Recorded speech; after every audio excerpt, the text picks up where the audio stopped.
Welcome back to Fame Laura, where we dive deep into the lives behind the headlines. Today, we explore the extraordinary journey of Britney Spears, a teenage sensation who became the world's princess of pop, endured a catastrophic public breakdown, and fought a landmark legal battle to reclaim her autonomy. From superstardom to conservatorship, from silence to powerful testimony, this is the rise and fall of Britney Spears. Britney Jean Spears was born on December 2, 1981, in Macomb, Mississippi, and raised in Kentwood, Louisiana, an unassuming backdrop for someone destined for stardom. By age 3, she was already performing in local talent shows, and by 1993, she landed a place on the all-new Mickey Mouse Club, where she rubbed shoulders with future superstars like Justin Timberlake and Christina Aguilera. At just 15, Britney signed with Jive Records. In 1998, she released her debut single, Baby One More Time. The song shot to #1 worldwide, selling over 10 million copies in the US alone and igniting a pop revolution. The accompanying schoolgirl-themed music video captivated millions and instantly made her a cultural phenomenon. Britney's rise only accelerated. Albums like Oops, I Did It Again 2000, Britney 2001, and In the Zone 2003 solidified her as the era's top female artist. Forbes named her the world's highest-paid female musician in 2001 and again in 2012. She earned a Grammy, scored a star on the Hollywood Walk of Fame at just 21, and amassed 15 Guinness World Records from chart-topping hits to global endorsements, including Pepsi and Super Bowl performances. Britney was everywhere. What made her so influential? Her choreographed dance moves, catchy melodies, and universal appeal combined with a relentless media presence. She was more than a singer. Britney Spears was a phenomenon, but fame came at a steep price.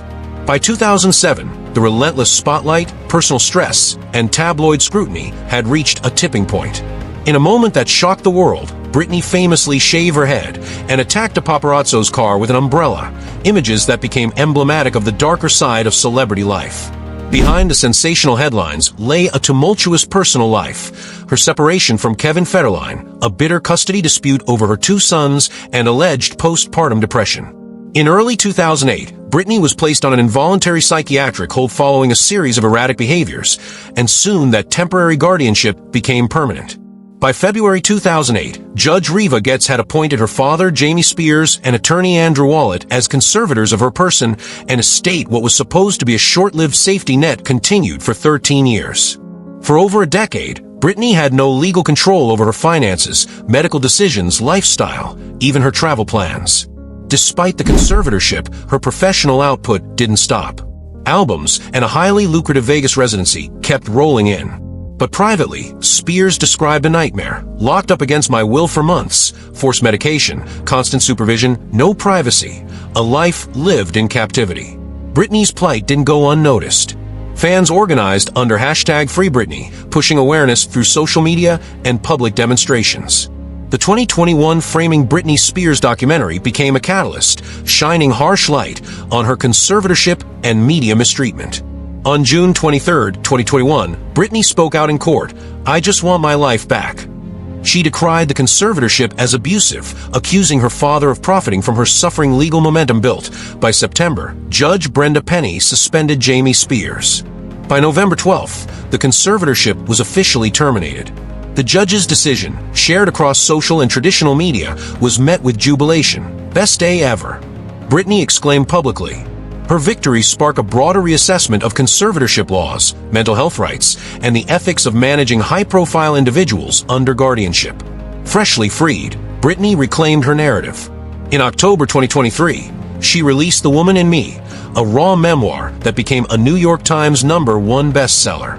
She revealed painful truths: coerced abortion, her experience with postpartum depression, how the conservatorship robbed her both physically and emotionally. Now that memoir is being turned into a major feature film. Directed by John M. Everything you hope it would be, and even more.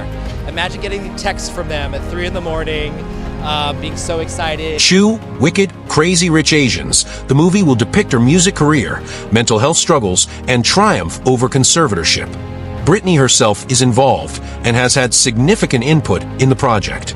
Meanwhile, on June 10, 2025, Jeff Weiss will publish Waiting for Britney Spears, a true story, allegedly, a gonzo journalism biography exploring her rise, fall, and the era of legal battles, a deeper dive into a story already legendary. Today, Britney's future seems open-ended. She may not return to stadium tours, but her influence is undeniable. With over 150 million records sold, 9 Billboard #1 hits, multiple awards, and a cultural legacy spanning 2 decades, her impact endures. Beyond music, Britney's saga reshaped conversation around celebrity, mental health, and legal rights.